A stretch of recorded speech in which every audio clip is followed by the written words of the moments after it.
Okay. Miss Marvel's arc in the show, it's built out over 6 episodes.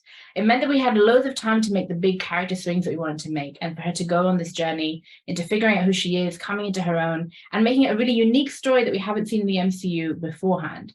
And having that 6 episodes meant we could take our time, but also no time feels like enough. I always want to spend more time with her. I always am like, but wait, what if I go down this road or this other journey? So I needed the limitations because otherwise I'd go for 1,000 years telling this story.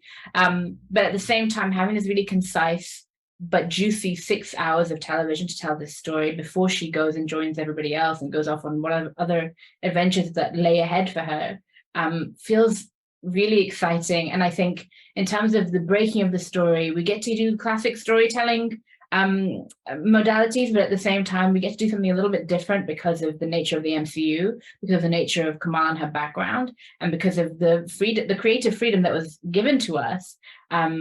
That was not surprising, but really joyful to receive in such a massive franchise like Marvel. So I'm excited to share with everybody those 6 episodes and the journey she goes through. I wish I could tell you all of the juicy things we have in store for you.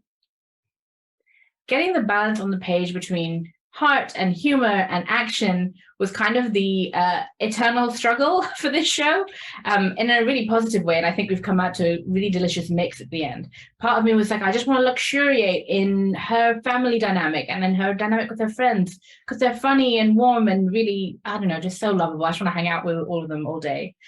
Flip side, we're in the Marvel universe, and I want to see her do some cool stuff. Like, I want to see her do her action sequences. I want to see her take down some baddies. I want to see her I just want to see the full range of what she can do. And I think the luxury of time is what we have on our side. We have this episode run to introduce her to the MCU, where I'm sure she'll be in, I don't know what happens in the Marvels, but I'm sure there'll be all kinds of wonderful action going on in there. So the luxury of time meant that we could have our cake and eat it too. We could have the action. We could also have those grounded moments, and the moments that just, I think, keep me coming back and bring me to rewatching stuff, is I just want to live in her world and spend time with them. And I really hope that that comes through to the audience as well, that heart and humor is what you come back to a show for every single time. Yes. When we set out to develop this show for the screen, there are a couple of changes that we made from the comic books that were never about her internal world, but really about making it appropriate for live action, and also bring it into a modern, current day MCU that exists inside of the Marvel Cinematic Universe that we've all seen in the first place. So some of those changes include changes to her power set. Some of them include changes that aren't necessarily changes to what exists, but changes on where our focus goes. A lot of what I wanted to spend time on in this show was with her family and with her friends. And there's loads of that in the comic books, but that really is the heart of this show, as we'll see as the story progresses, and as you'll have seen in the episodes already. So those are the major changes, but I'd like to think that we stay true to the heart of those comic books, because every single creative involved in this television show, including myself, including every writer, including people on crew, we just love those comics so much. So it was our biggest goal was to honor this comic book, which we all think was an incredible piece of art. So those are the changes, but spiritually, no changes.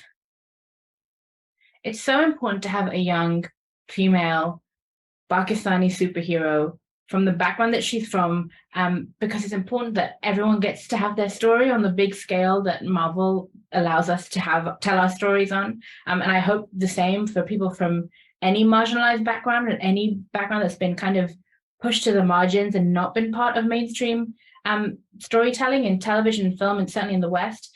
And it's so important to me personally to see people, to see the creative team behind the camera. We've set a real precedent for authentic voices, authentic artists from those backgrounds, telling their own story and contributing their own stories to this larger than life story. And it's so important to show that you can do it behind the camera, in front of the camera, and it can be universally appealing, and it can be popular and beloved by people not just from that background, but people who are just fans of this genre and of what we're doing. So it felt vitally important to tell a story that's so specific, and that specificity then being so universal. I'm sure of it. There are a few changes, including the power set, and that was about integrating her into the MCU as it already exists, and as she'll exist in the MCU in the future.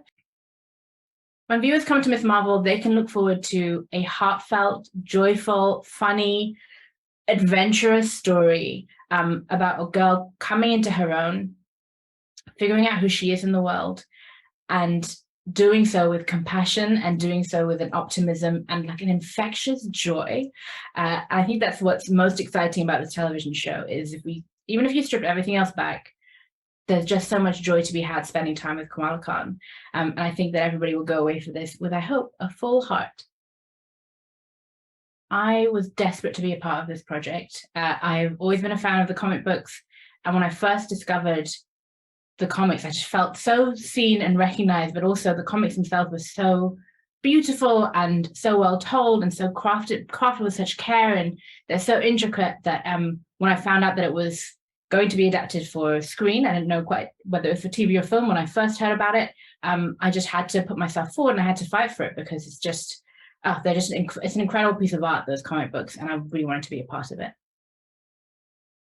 In creating Kamala's world and the people around her, we had this wealth of resources when it came to the comic books. We had everything that the world building in the comic books is so dense and goes to so many incredible places. And there were things that were snippets in the comic books that we then wanted to build out. There are things that were dominant elements in the comic books that we were like dedicated to keeping. So a lot of what we were doing was drawing from those comic books. But in addition to that, every single one of the creators, all of the writers in the writers' room, we had people from all different backgrounds, and they're all sharing and giving of themselves. And I think I find that to be a great honor and a great gift. They're all sharing not only their work and their creative and artistic energy, but their personal lives and what they've been through and what their teenagehood was like and what their second generation immigrant experience was like and what their American experience is like and what their Muslim experience is like. And that was just in the writing room to start with. Then as we added more and more collaborators to bring the show to life, everyone was so giving of themselves. And so really what is drawn from in this show is everybody's individual, unique, special, precious experiences, but put into this canvas that Kamala Khan allows us to tell this tale and share so much of ourselves with the world.